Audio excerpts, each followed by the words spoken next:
We came to Rome to shoot a chase scene, something with a lot more ambition and unpredictability that we haven't had in previous chases.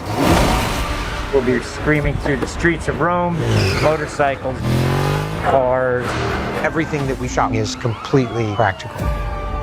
We're doing it right. It all comes down to one thing. How do we involve the audience? I just want to give them that thrill. We let the city tell us the kind of chase it was going to be. Traffic in the city is notorious, and the cobblestone streets make all of the driving unpredictable. Best part is Tom and Hayley, they're handcuffed together. People are chasing us. Yes, they are. You're driving. Tom had to drive one-handed cuffed, for real. No cheating it. The key is, don't crash.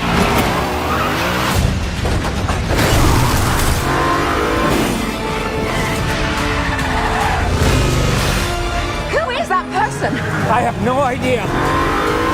Tom is driving and drifting one-handed through the streets of Rome. That was a day I will never forget. Trying to do drifts every time you think you're going in one direction. It's the cobblestones on the street say, no, you're not, you're going this way. You gotta get rid of this car. Tom and Hayley ditched the car for one of their IMF vehicles. Suddenly, this tiny little Fiat 500 comes out of nowhere. We built this Fiat 500 so that it would be faster.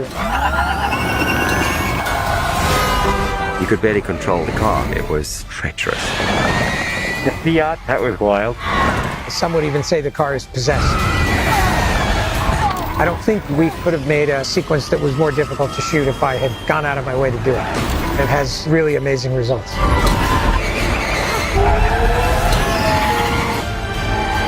It would be impossible without this crew and an actor like Tom. Looks like we lost them.